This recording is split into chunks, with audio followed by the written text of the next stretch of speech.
Welcome to another episode of Greater Bridgewater. I'm your host, Miles Heeger, and in this episode, we continue our candidate conversations, joined by our congressman here in the 9th Congressional District. Stephen Lynch is with us. Mr. Lynch, it's a pleasure. Thank you for joining us. Thank you, Miles. Thanks for having me. I know we've been trying to schedule this for some time, so I appreciate your patience with me. Great, thank you. Now, why don't we first start off, Mr. Lynch? Why don't you give the viewers a brief background about yourself? Well, Miles, I think I have an unusual background for a member of Congress. I actually worked for a living before I ran for office. I was an iron worker for 18 years. I actually strapped on a pair of work boots every day and went out and worked on job sites as an iron worker, mostly building high-rise towers and bridges. I did a lot of bridge work, worked on several power plants, traveled around the country quite a bit. I worked down in Louisiana at a Shell oil refinery for a while. I worked out in New Mexico and in Wisconsin on power plants, and worked back here in the New England area. I worked at Framingham General Motors facility, and I also worked at the old Quincy shipyard as a welder. Unfortunately, the GM plant was closed down, and they moved that to Mexico. And the Quincy shipyard also was closed from, I think, unfavorable trade agreements, and we were undercut by foreign ship building facilities. So I know what it's like when a big facility like that is closed down locally. I saw what happened to the Framingham and Natick area when they closed GM down there. We lost about 2,300 good jobs. I saw what happened to those workers and their families and the businesses in that area. Same thing in Quincy. When that shipyard closed down, we lost a lot of good jobs. And so I've been very protective in terms of trying to keep manufacturing jobs and construction jobs here in the United States. Great. Now, you were sworn in October 2001, and since then you've had many hours down in Washington. Why don't you share a little bit about your time served with Congress? Sure. I think a lot of people have a different view of what goes on in Washington, but I actually spend 4 to 5 days a week in Washington. I usually fly down on a Monday night or on a Tuesday, and then I'm usually back by Friday evening. My wife and I are raising 2 girls at home, so I get back every single weekend. Some families, when members get elected to Congress, some members move down to Washington and they bring their family down to Washington, and they put them in school down there. My wife and I have chosen to keep our girls here, keep our family here, and I fly back and forth. And so it's a little bit more flying for me, but I think look, I have a better environment here for my girls to grow up in, and also it keeps me connected, I think, to the people that I represent, because I'm back here every single week, rather than, as some members, they just move down to Washington and they come back every once in a while, every few months, I guess. But I think it helps me to stay grounded to the area that I represent. It's been an interesting time in Congress, as you probably know, Miles. It's been a real struggle. We've had some important debates about the Wall Street bailout and the health care reform bill that just passed, which I did not support. And we've got some lingering issues that need to be addressed, including the Bush tax cuts, whether those will be allowed to expire, or will we try to keep some of those for some element of the population. So we've got work to do. Great. And a lot of work that you have certainly done over the last 8+ years now, and you look forward to continuing to do, and we'll talk a little bit about your upcoming election further on in the episode. Now, in this election cycle, what seems to be the biggest issue addressed by your constituents? Well, we've knocked on a lot of doors, thousands of doors in the primary and continuing through in the final. But I think mostly what I'm hearing from my neighbors in the Bridgewater area and across the district are concerns about the economy and jobs. Those issues are really, I would think, probably 70% of the questions I get with respect to what is on people's minds today. And I think the deficit, that also is a big issue that a lot of people have right now, the way that Congress and the government is spending money, and it seems to be out of control. So Those are the issues that I'm hearing mostly from my constituents. Now, how do you feel this year's election cycle differs from years past? I would say, I think Miles, people are energized today. They really seem to be engaged. I represent 19 towns and 2 cities, and 640,000 people, and none of them are shy. And people are totally engaged, I think, right now in this midterm election. And I think we're going to see, a big turnout in the final election on November 2nd. I'm not a political expert, but I do think there'll be a big turnout, and I think that people will vote their frustration, I think, with Congress in some cases. And I think in some cases that'll also be reflected in the local elections as well, for governor and local representative and Senate, as well as the treasurer's race and auditor's race as well.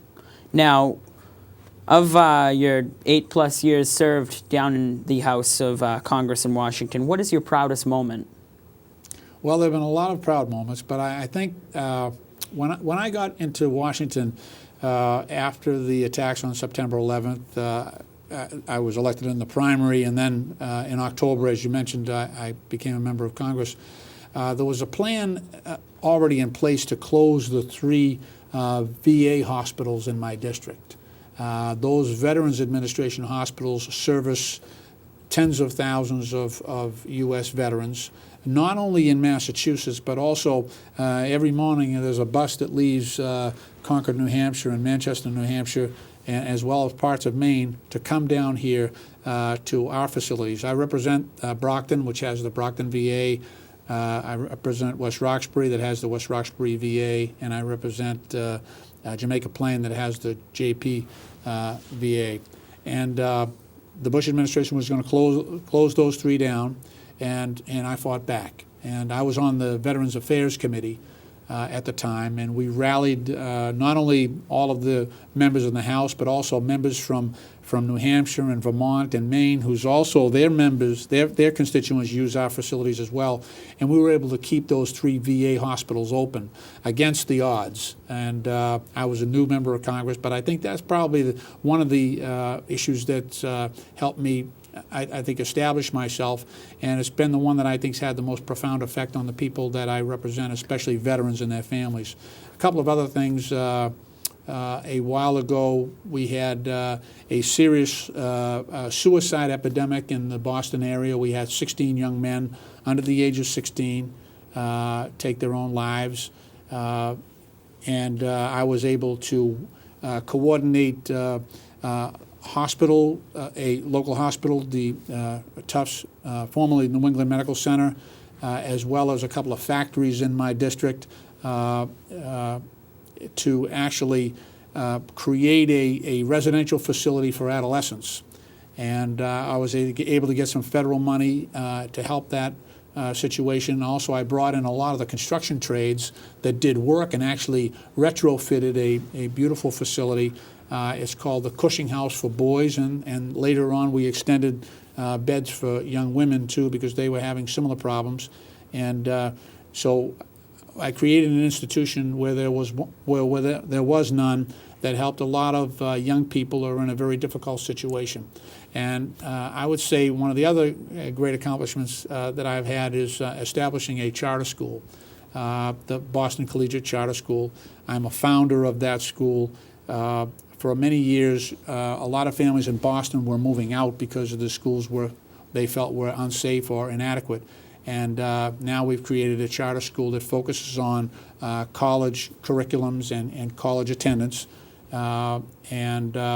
So that has provided opportunities for hundreds and hundreds of kids to get a good education. So those are probably 2 or 3 of the big impact things that I think I've accomplished. Terrific. Now let's speak about one of your recent votes. Back in the spring, you voted against the so-called Obamacare. Why did you vote against it, and what was some of the thought behind that?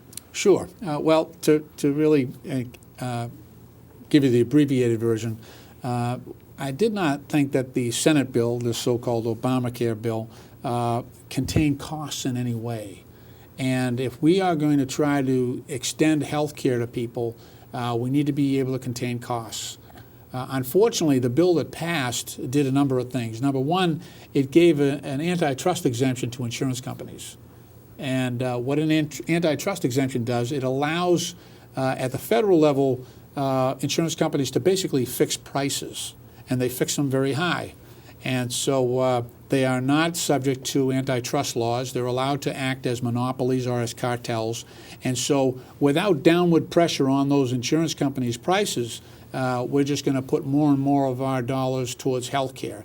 And when you think about it, the reason that we started to talk about health care reform was that it was becoming out of the reach of many, many Americans. The second thing that they did was there was a basic public option. What a public option is, the one that was in the House bill that I supported, it basically allowed each state to operate a basic public option, a bare bones health care plan, where if you couldn't afford one of the insurance plans that were out there offered commercially, then you could, in the private sector, then the state would operate a bare bones, no frills. We're not talking liposuction or plastic surgery. A basic bare bones health care plan that people could opt into at a very low price. Now, that we thought if that were the case, that would force these insurance companies with the high premiums to come down and compete with the price of the public option.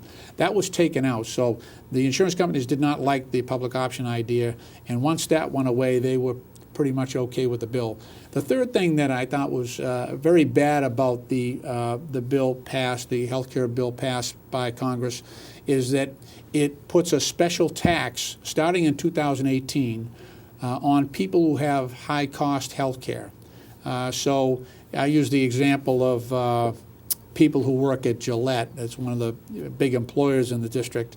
You could be a janitor working at Gillette per se, and while your pay was at a moderate level, you might have a very good health care plan.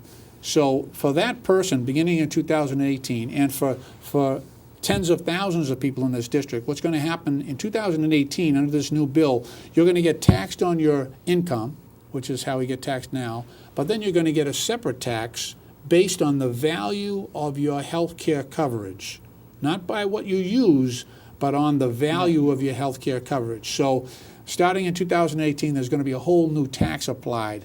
And I just think that for many years in this country, we did not tax health care for a reason, because it's sort of like food. We don't have a food tax because you need food to survive. You need it to exist. It's the same rationale for health care. We didn't tax health care until this bill because we felt people needed it to survive. You'll die without it. Well, we changed that in this new bill. In 2018, people are going to now get taxed for the first time in history on the value of their health care coverage. And it's call me cynical, but it's interesting that this part of the bill will phase in 2018, because most of the people who supported it will have left office by then. They will have left office by 2016, so they'll not be held accountable for instituting this tax on working people based on the value of their health care coverage. So those are three of the big reasons that I voted against it. Great. We'll talk a little bit more about the health care bill right after we take a brief public service announcement. You're watching Greater Bridgewater, and we're speaking with Congressman Stephen Lynch.